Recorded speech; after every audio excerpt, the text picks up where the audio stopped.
NBA adalah tempat bertemunya peristiwa seru, menegangkan, namun juga aneh, dan terkadang menyeramkan.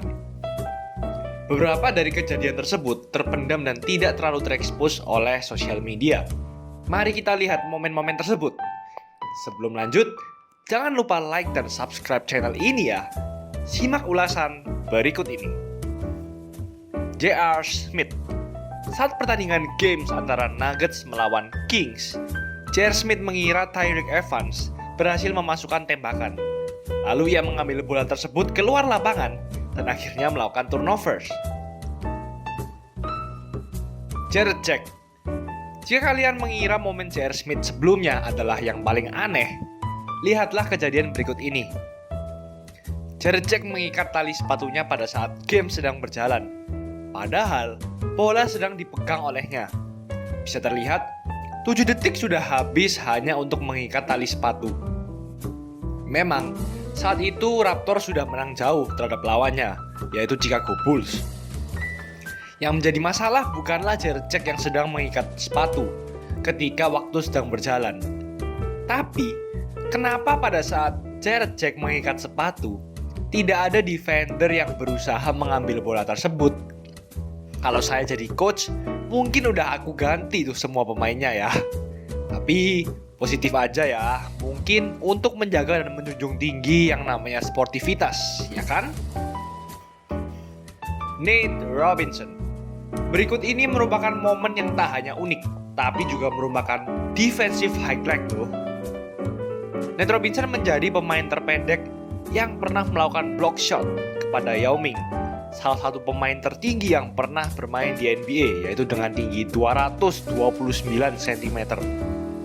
Sedangkan Nate Robinson memiliki tinggi hanya 175 cm. Dan bisa kita analogikan hal ini dengan Daud melawan Goliat. Seperti mustahil kan? Korban Nate Robinson sebenarnya banyak. Dia juga pernah melakukan blok kepada Shaquille O'Neal, Dwight Howard, dan bahkan The King, yaitu LeBron James. Dia bahkan tidak membutuhkan cincin juara untuk pamer. Hanya dengan beberapa highlight ini, dia udah punya modal untuk trash talk. Bener kan? Eits, meskipun merupakan salah satu pemain terpendek yang pernah bermain di NBA, pemain yang pernah datang ke Indonesia dan beradu duel dengan Dimas Muhari ini pernah 3 kali memenangkan Slam Dunk Contest di tahun 2006, 2009, 2010, serta selalu berhasil memberikan kontribusi yang signifikan di timnya. Itu artinya, meskipun memiliki tinggi yang kurang ideal untuk bermain di NBA, tidak menutup kemungkinan pemain yang diberi label pendek tidak bisa bersaing dengan pemain lain. Bicara tentang Nate Robinson, ia juga merupakan pemain pertama yang melakukan drive sambil dilompati pemain lain. I mean, look at this man. Udah kayak teleport aja ya teman-teman. Pembawa acara Washington Wizards. Next, mungkin langka sekali ya di mana momen yang terjadi di lapangan berbeda dengan apa yang ditangkap oleh mata pembawa acara yang langsung hadir melihat permainan di lapangan. Langsung saja simak momen berikut ini.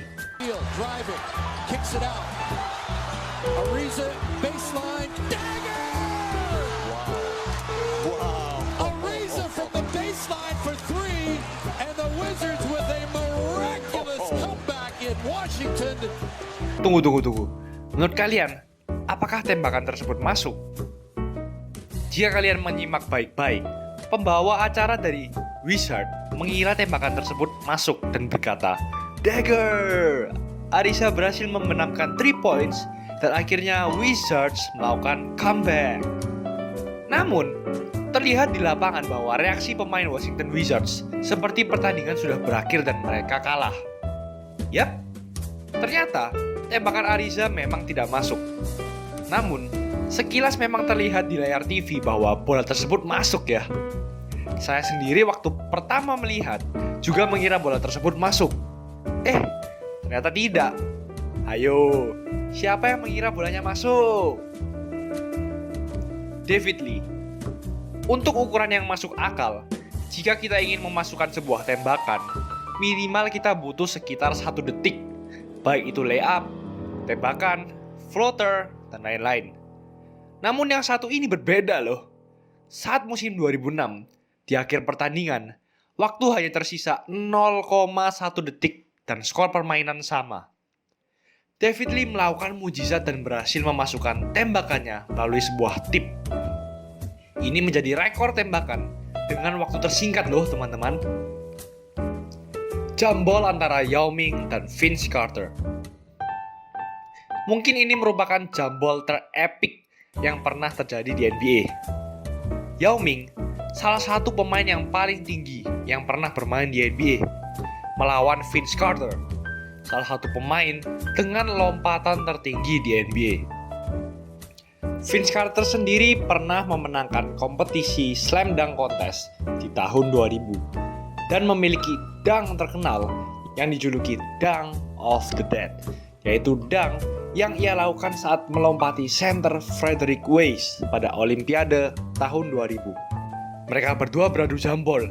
Seperti yang tadi sudah saya mention, tinggi Yao Ming adalah 229 cm, sedangkan tinggi Vince Carter yaitu 198 cm, namun memiliki tinggi lompatan yang fantastis, yaitu 110 cm. Yuk, menang siapa ayo? Yap, lompatan Vince Carter menang dibandingkan tinggi badan Yao Ming. Jadi, gak selalu ya guys yang tinggi itu menang.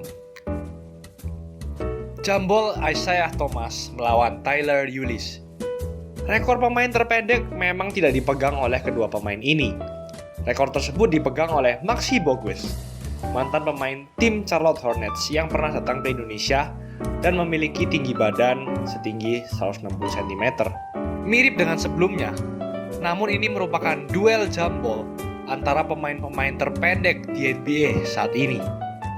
Tyler Ulis memiliki tinggi sekitar 173 cm, melawan Isaiah Thomas dengan tinggi 175 cm. Dan dimenangkan oleh Isaiah Thomas. Indiana Pacers. Bicara tentang momen langka, mungkin ini termasuk salah satunya. Di tahun 2010, Indiana Pacers memulai kuarter ketiga dengan berhasil membenamkan semua tembakan. Ya, semua tembakan 20/20. They just couldn't miss. Hal ini bisa menjadi rekor field goals terbanyak dengan persentase masuk sebesar 100%.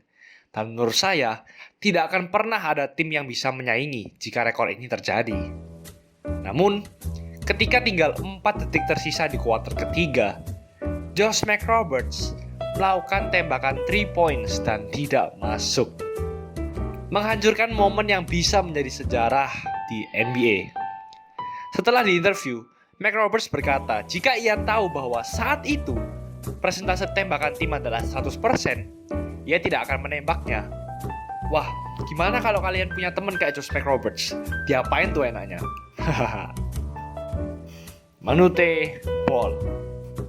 Manute Bol merupakan pemain tertinggi yang pernah bermain di NBA.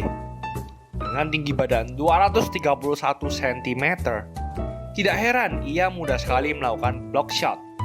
Pemain yang merupakan ayah dari calon bintang NBA, Bol Bol, lahir pada tanggal 16 Oktober 1962 dan merupakan warga negara Sudan.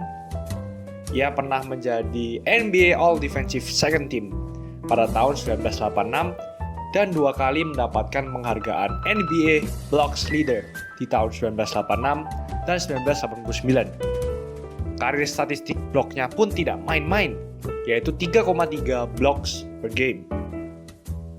Ini merupakan salah satu tanda keperkasaan Manute Bol dalam menjadi rim protector. Dalam beberapa saat, Manute Bol melakukan 4 block shot berturut-turut. Wow.